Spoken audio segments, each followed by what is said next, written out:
Layani aku sebagai pasangan halal. Bab. Hilya menyadari bahwa tindakannya telah merusak hubungan keluarga dan menciptakan luka yang sulit sembuh bagi orang-orang yang dicintainya. Dia merasakan rasa malu dan penyesalan yang begitu mendalam, menyadari bahwa dia telah melakukan kesalahan yang tak terampuni. Dosa-dosaku begitu besar.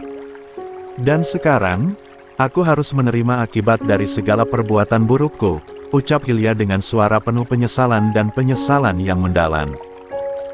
Kenapa aku begitu buta dan terhanyut dalam gelap yang tak berujung? Andra, mantan suamiku yang selalu berusaha membimbingku ke jalan yang benar, telah menjadi korban dari kebodohanku dan keegoisanku. Aku telah merenggut nyawanya tanpa ampun, ucap Hilya dengan suara gemetar, diselingi isak tangis yang tak terbendung. Mengingat kembali bagaimana dia telah menghancurkan kehidupan Andra, orang yang selalu peduli dan berusaha membimbingnya, membuat Hilya semakin terpuruk dalam penyesalan yang tak berujung. Dosa terbesarku adalah saat aku memutuskan untuk menghilangkan nyawa Andra, orang yang selalu berada di sisiku meskipun sudah bercerai. Aku begitu terhanyut dalam kemarahan dan kebencian sehingga aku rela melakukan tindakan keji yang tidak bisa kuampuni, ucap Hilya sambil menundukkan kepala, air mata tak henti mengalir di pipinya. Hilya merasakan beban dosa yang begitu berat di pundaknya, menyadari bahwa tindakannya telah merusak banyak nyawa dan meruntuhkan kebahagiaan orang-orang yang dicintainya. Menghilangkan nyawa mantan suaminya, orang yang selalu berusaha menyelamatkannya, membuat Hilya merasakan sesak di dadanya. Page 27. Dunia ini mengapa harus begitu kejam? Mengapa aku harus menjadi alat kehancuran bagi orang-orang yang mencintai dan peduli padaku? Andra, maafkan aku tidak bisa mengembalikan apa yang telah hilang, ucap Hilya dengan suara penuh penyesalan dan penyesalan yang mendalam.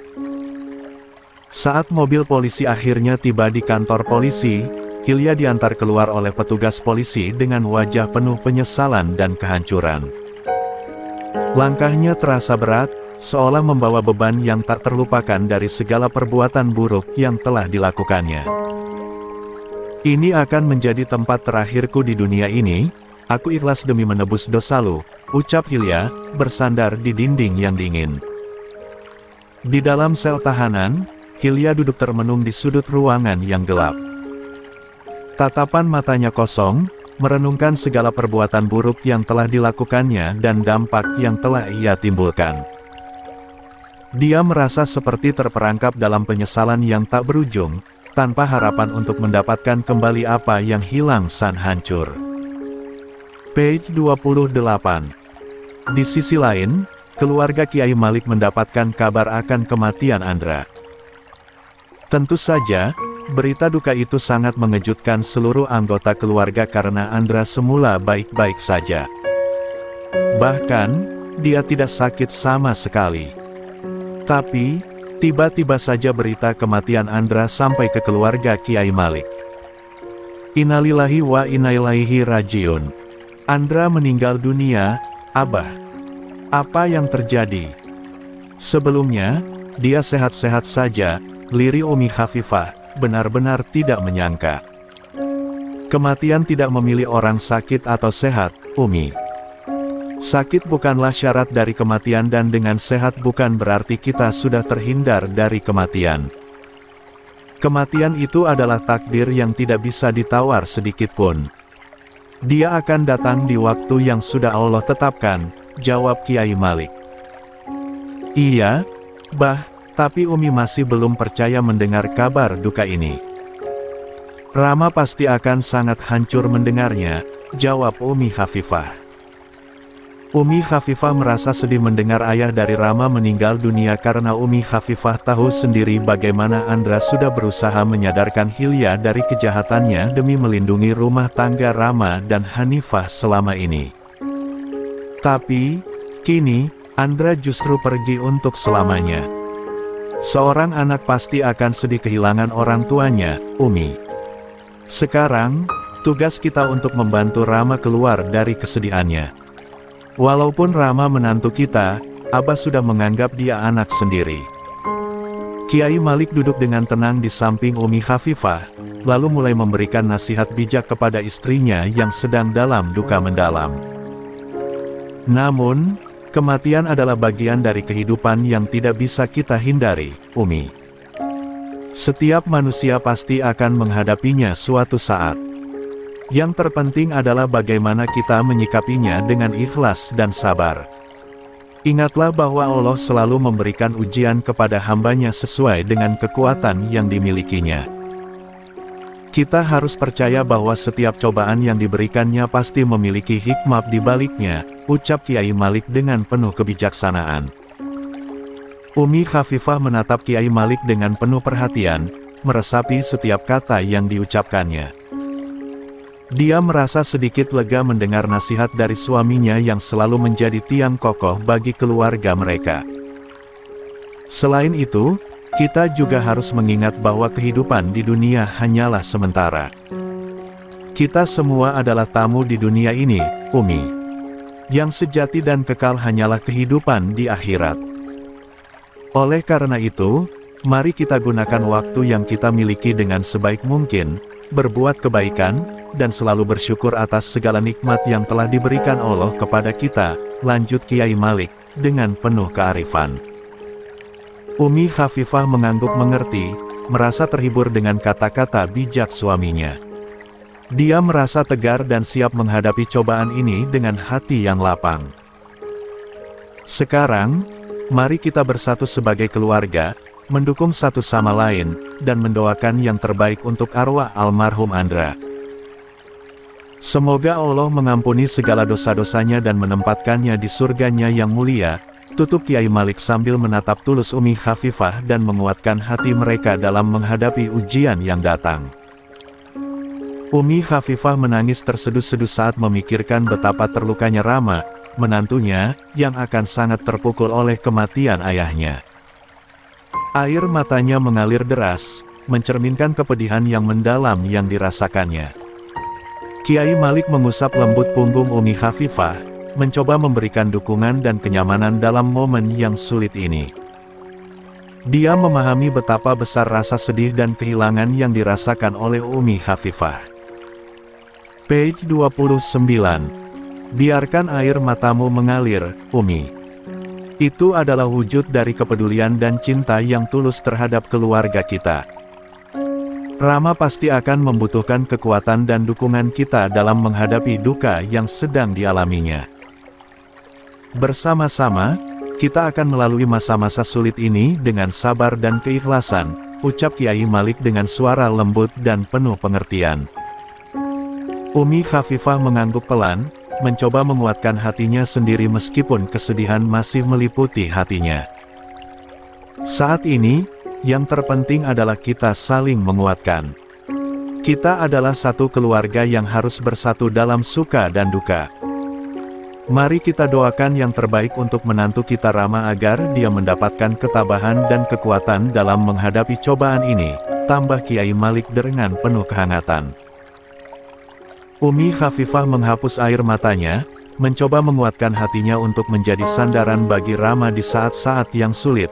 Larena Rama sudah seperti anak kandungnya sendiri. Dia merasa bersyukur memiliki keluarga yang selalu saling mendukung dan menguatkan satu sama lain dalam setiap ujian yang datang. Umi Khafifah mencoba menghubungi Rama melalui telepon, namun sayangnya, tidak ada jawaban dari pihak Rama. Hatinya semakin gelisah dan khawatir melihat Rama tidak merespons panggilannya. Kiai Malik merasa prihatin melihat keadaan Umi Khafifah yang semakin cemas. Dia memegang tangan Umi Khafifah dengan lembut, memberikan dukungan dalam situasi yang penuh ketidakpastian ini. Jangan khawatir, Umi.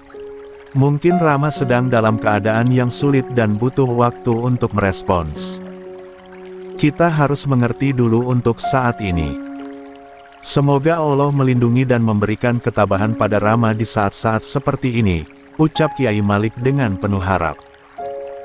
Umi Khafifah mengangguk, mencoba menenangkan dirinya sendiri meskipun kekhawatiran masih menghantui pikirannya. Dia berdoa agar Rama dalam keadaan yang baik dan mampu menghadapi cobaan ini dengan tegar. Yang terpenting, Umi, kita akan tetap siap memberikan dukungan dan kekuatan saat dia membutuhkannya. Semoga segala urusan menjadi lebih baik dan Rama mendapatkan ketenangan dalam hatinya, tambah Kiai Malik sambil menggandeng erat tangan Umi Khafifah, menunjukkan bahwa mereka akan selalu bersama dalam menghadapi setiap ujian yang datang.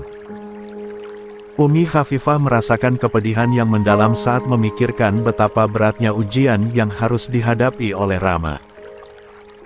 Selain harus menghadapi kejahatan ibunya, Hilya, yang belum terselesaikan, kini Rama juga harus merasakan kesedihan yang begitu dalam atas kematian ayahnya, Andra. Ya Allah, betapa beratnya ujian yang harus dihadapi oleh Rama. Dia telah berjuang keras menghadapi kejahatan ibunya, Hilya, dan kini harus merasakan kesedihan yang begitu mendalam atas kepergian ayahnya, Andra.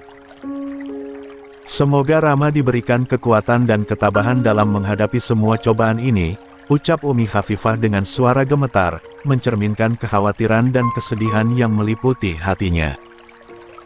Kiai Malik mendengarkan dengan penuh perhatian, merasakan kepedihan yang sama atas ujian yang menimpa Rama. Dia meraih tangan Umi Khafifah dengan erat, memberikan dukungan dan kekuatan dalam menghadapi situasi yang sulit ini. Kita harus tetap bersatu dan saling mendukung, Umi. Rama membutuhkan kita dalam setiap langkah perjalanan hidupnya. Bersama-sama, kita akan membantunya melewati masa-masa sulit ini dengan sabar dan keikhlasan.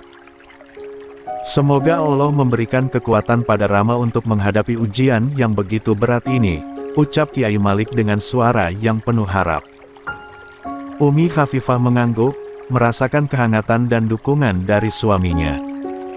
Meskipun berat, dia yakin bahwa bersama-sama sebagai keluarga, mereka akan mampu melewati cobaan ini dengan tegar dan kebersamaan yang kuat. Semoga Rama mendapatkan ketenangan dalam hatinya dan mampu menghadapi setiap ujian dengan kekuatan yang diberikan oleh Allah. Page 30. Perang. Hanifah. Umi Khafifah kaget mendengar suara gelas terjatuh ke lantai dari kamar Hanifah. Dia segera beranjak ke sana. Page 31. Umi Khafifah bergegas ke lantai 2 dengan langkah yang cepat. Setelah membuka pintu kamar Hanifah, pandangannya langsung tertuju pada gelas yang tergeletak di lantai. Tanpa banyak berpikir tentang gelas tersebut, Umi Khafifah melihat Hanifah yang terduduk di tempat tidur, meremas-remas pinggangnya dengan ekspresi kesakitan yang jelas terpancar di wajahnya. "Sayang, apa yang terjadi? Kamu kenapa? Kamu merasa sakit?" tanya Umi Khafifah dengan nada cemas. Hanifah mengangguk pelan sambil menahan rasa sakit. "Iya, Umi, pinggangku terasa sangat sakit. Perutku juga seperti kram." Umi Khafifah langsung merasa khawatir. "Kita harus ke rumah sakit, Nak. Kamu tidak bisa menahan rasa sakit seperti ini." Namun, Hanifah menolak dengan lembut. "Tidak, Umi, aku merasa perlu menenangkan diri dulu. Rasa tidak tenang ini mungkin yang membuat tubuhku seperti ini. Aku hanya butuh waktu untuk meredakan perasaanku." Melihat keadaan Hanifah, Umi Khafifah teringat bahwa Hanifah adalah anaknya sendiri dan belum mengetahui kabar tragis tentang kematian ayah mertuanya. Mungkin, perasaan gelisah yang dirasakan oleh Hanifah adalah cerminan dari apa yang dirasakan oleh suaminya yang sedang berduka. Umi Khafifah berjuang dengan keputusan sulit untuk memberitahu Hanifah tentang kejadian tragis tersebut. "Apa suamiku sudah pulang, Umi?" tanya Hanifah, mencoba mencari kehadiran suaminya untuk menenangkan hatinya. Umi Khafifah menggelengkan kepala dengan sedih. "Belum, Nak, kalau suami kamu sudah pulang, dia pasti akan segera menemuimu di sini. Sini, biar Umi bantu meringankan rasa sakitmu, Nak. Kamu harus tenang dan fokus untuk meredakan perasaanmu. Kamu sangat sensitif, jadi penting untuk menjaga ketenangan. Umi Khafifah mencoba memberikan dukungan. Hanifah mengangguk pasrah, menerima bantuan dari ibunya untuk meredakan rasa sakitnya. Umi, kenapa aku merasa gelisah seperti ini? Apa ada sesuatu yang terjadi? Suamiku juga belum pulang. Dia bilang akan bertemu dengan papa mertuaku tadi. Hanifah berbagi kekhawatirannya setelah sedikit merasa lega dari rasa sakitnya. Umi Khafifah merasa terpaku, terhimpit antara kejujuran dan perlindungan terhadap Hanifah. Dia tidak ingin memberitahu tentang kematian ayah mertua Hanifah yang tragis, takut hal itu justru membuat Hanifah semakin terpuruk. Semoga semuanya baik-baik saja, nak. Kita hanya bisa berdoa untuk yang terbaik. Umi Khafifah mencoba memberikan semangat. Hanifah menghela napas dalam. Aku hanya takut ada yang terjadi pada suamiku, Umi. Apalagi, jika dia bertemu dengan Mama Hilya, aku khawatir masalah baru akan muncul. Umi Khafifah mengangguk seraya menenangkan Hanifah. Kita hanya bisa berharap kepada Allah, nak. Tetaplah berdoa dan percayalah bahwa semuanya akan baik-baik saja. Hanifah menatap ibunya dengan ekspresi campuran antara kekhawatiran dan kebingungan. Dia merasa ada sesuatu yang tidak beres, namun belum bisa mengidentifikasi secara pasti apa yang sedang terjadi di sekitarnya. Tubuhnya masih terasa tegang akibat rasa sakit yang menyiksa bagian pinggangnya. Page 32. Astagfirullah. Kenapa perasaanku sangat cemas seperti ini? Lirih Hanifah. Sayang, saat ini yang terbaik adalah kita tetap tenang dan bersabar. Kadang, perasaan gelisah bisa muncul tanpa alasan yang jelas. Kita harus bersama-sama menghadapi setiap rintangan dengan ketabahan dan kepercayaan kepada Allah, ucap Umi Khafifah dengan suara lembut, mencoba meredakan kegelisahan Hanifah. Hanifah mengangguk perlahan, mencoba meredakan denyut panik yang mulai merayap di dalam dirinya. Meskipun masih ada ketidakpastian yang menghantui pikirannya, kehadiran Umi Khafifah memberikan sedikit kelegaan dan ketenangan. Umi Khafifah meraih tangan Hanifah dengan penuh kehangatan. Kita tidak bisa mengontrol segala hal yang terjadi di luar sana, nak. Yang bisa kita lakukan adalah berdoa dan saling mendukung satu sama lain.